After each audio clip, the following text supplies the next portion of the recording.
6월 17일 수요일 하나님 나라를 시작하는 말씀 묵상 시간입니다. 아무아무개라는 이름 석자 외에도 우리에게 주어진 많은 이름들이 있습니다. 저에게도 엄마, 아내, 딸, 며느리, 목사, 그리고 그리스도인이라는 이름이 있는데요. 이 모든 이름들을 완벽하게 잘 살아낼 수는 없겠지만 겸손하게, 정직하게, 그리고 성실하게 하나님께서 우리에게 주신 이름들을 잘 살아내는 오늘 하루가 되었으면 좋겠습니다. 이러한 마음과 결단으로 오늘 우리에게 주신 하나님 말씀에 먼저 귀 기울여 보려 하는데요. 오늘의 말씀인 고린도전서 11장 2절에서 16절까지의 말씀을 황경미 집사님께서 낭독해 주시겠습니다.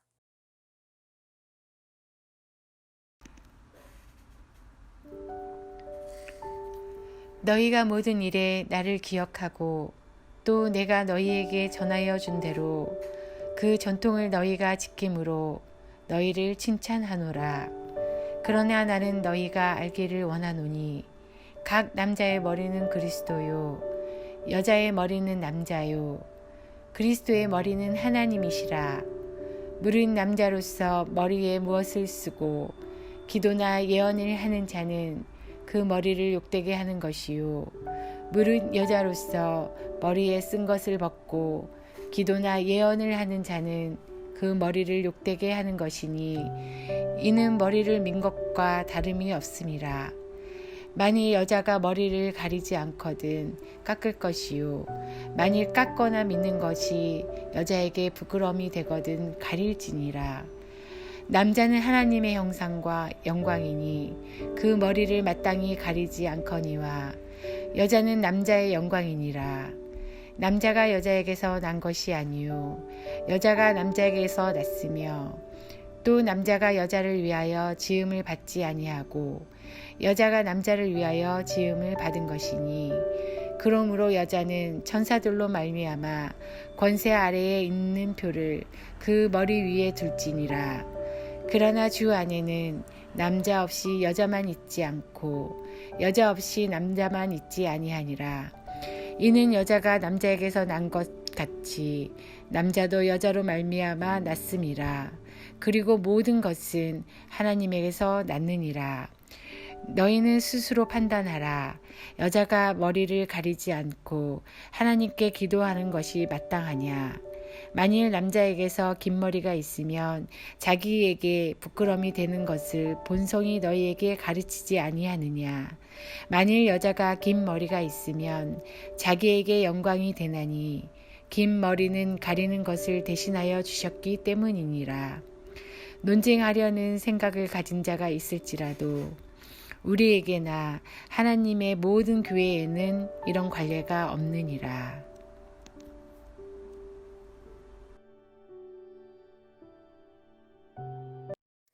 얼마 전 우리 교회 박은영 집사님께서 소래 쪽에 벨리즈라는 카페를 오픈하셨습니다.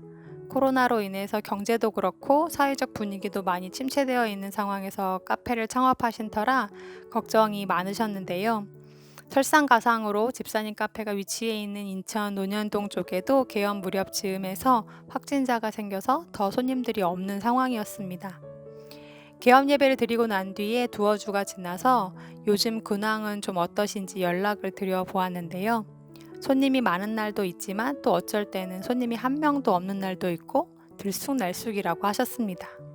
장사가 생각했던 것만큼 처음부터 잘 되는 건 아니지만 목사님 저 간증할 게 있어요 하시면서 그간 카페에서 있었던 몇 가지 일들을 나눠주셨습니다. 그런데 그 이야기를 들으면서 제가 더 감동이 되고 은혜가 되었습니다. 오늘은 말씀을 시작하기 전에 잠시 집사님께서 나눠주신 여러 이야기들 중에 한 가지 이야기를 소개해 드리려고 하는데요. 집사님께서 카페를 차리시기 전에 이 자리에서 오랫동안 힐링케어 센터를 운영하셨답니다.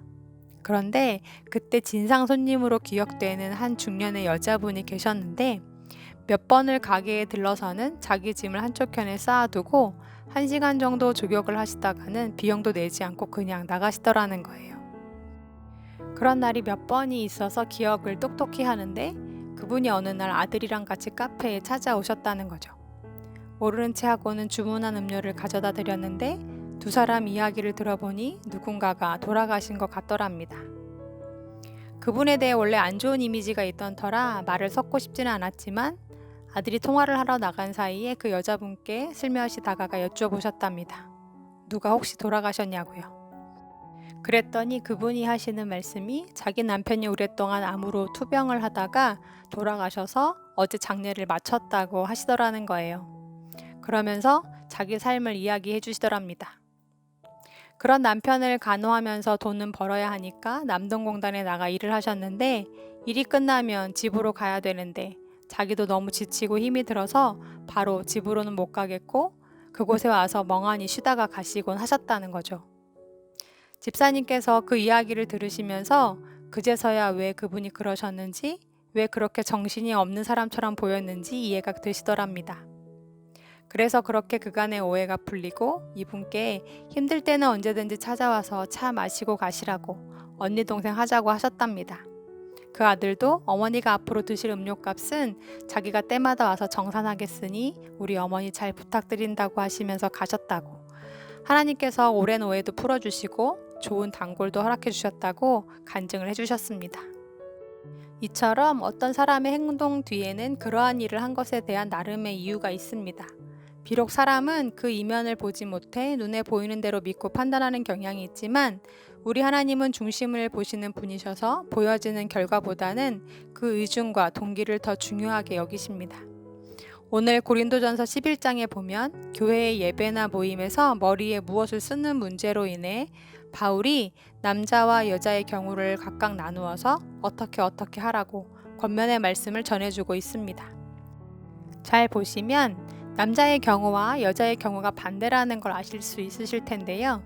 남자의 경우엔 머리에 무언가를 뒤집어 쓰지 말고 벗으라고 이야기하고 여자의 경우엔 오히려 쓰라고 말씀하고 있습니다. 더 나아가 남자가 무엇을 머리에 쓰는 것은 그의 머리이신 하나님을 욕되게 하는 것이고 여자가 머리에 쓴 것을 벗는 것은 그의 머리, 즉 남편을 욕되게 하는 것이라고까지 이야기합니다. 자칫 오늘의 말씀을 잘못 이해하고 해석하면 남존여비 사상에 의해서 남자들은 여자들보다 우월한 존재로서 무언가로 몸을 가리지 않아도 되고 여자들은 드러나서는 안 되는 존재들이기 때문에 꼭 무언가로 몸을 다 가려야 하는 것처럼 해석할 수 있는데요. 이것은 잘못된 해석입니다. 오늘 말씀에서 중요한 것은 왜? 라는 동기에 대한 질문입니다. 교회 안에 어떤 남자들이 머리를 천으로 가렸다는데 그들은 그렇다면 왜 천으로 머리를 가리려 하였으며 바울은 왜 그들에게 가리지 말고 벗으라고 했던 건지 그 이유를 알아내는 것이 중요하다는 거죠. 또 교회 안에서 어떤 여자들은 머리에 천을 벗었다는데 왜 그녀들은 머리에 천을 벗으려 했던 거고 무엇이 잘못되었길래 바울은 왜 그녀들에게 벗지 말고 쓰라고 했던 건지 그 이유에 대해서 아는 것이 중요하다는 말씀입니다. 바울의 명령에는 그 당시 시대적인 상황과 문화가 반영이 되어 있는데요. 그 당시 조각상을 보면 황제나 남자 제사장들은 신에게 기도하거나 술을 바칠 때 토가 같은 긴 겉옷을 머리에 걸치고 의식을 집행했다고 합니다.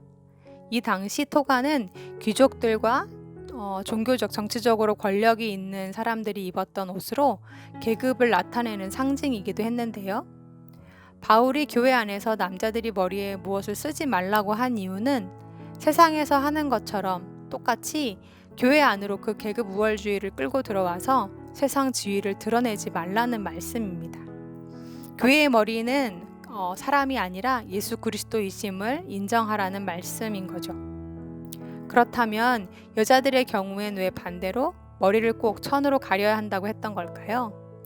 그 당시 결혼한 여자들은 자기가 결혼한 여자임을 나타내기 위해서 머리에 천을 썼다고 합니다. 우리나라로 따지자면 옛날 결혼한 여자들이 비녀를 꽂아서 머리를 틀어 올린 것과 같은 이치입니다. 그런데 결혼한 여자들 중, 즉 남편이 있는 여자들 중에서 교회에 올 때 천을 쓰지 않고 오는 여자들이 있었다는 거죠.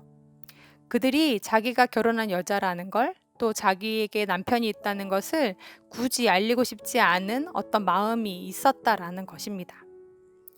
실제로 성적 자유를 주장하는 신여성 풍조가 고린도 사회에 들어오면서 이로 인해 많은 부인들이 결혼을 했음에도 불구하고 마치 미혼인 것처럼 머리에 천을 쓰지 않고 다니는 것이 유행을 하였는데요. 그러한 세상의 풍조들이 교회 안으로도 흘러 들어왔던 모양입니다. 그래서 바울이 그러한 풍조를 따르는 여인들에게 권면하기를 하나님께서 맺어주신 부부 관계이기에 그 질서를 따라 누구누구의 아내 된 그 자신의 신분을 경홀히 여기지 말라고 당부하고 있는 것입니다. 오늘의 본문을 묵상하면서 우리 하나님은 진정 우리가 보지 못하는 것들을 더 중요하게 바라보시는 분이심을 깨닫게 되었습니다. 사람의 눈은 껌뻑 그럴듯하게 속일 수 있지만 하나님의 눈은 우리의 중심과 진심을 꿰뚫어 보십니다. 그렇다면 나의 행위가 아닌 내 동기를 바라보시는 하나님 앞에서 우리는 얼마나 진실하고 떳떳한가요? 혹시 오늘의 고린도전서 11장 본문에서처럼 벗어야 할 건 쓰고 있고 써야 할 건 내버리고 있진 않은지요? 아무리 가리려고 해도 가릴 수 없고 아무리 아닌 듯해도 속일 수 없는 하나님의 눈앞에서 그러하기에 오늘도 진실하고 정직하게 우리의 삶을 살아가는 자들이 되었으면 좋겠습니다. 오늘 주신 말씀을 마음에 새기며 함께 기도하시겠습니다. 하나님, 내 모습 이대로 그 위에 무엇을 덧입지 않게 하여 주옵소서. 내 이름 세 글자 그 이상 그 이하 아무것도 아닌 나로 하나님과 사람 앞에 진실히 행하는 사람이 되게 하여 주옵소서. 또한 내가 주님께 속한 자이며 그리스도의 신부라는 것을 숨기지 않게 하여 주옵소서. 그 이름에 걸맞는 행실로 오늘을 살게 하옵소서라고 함께 기도하시겠습니다.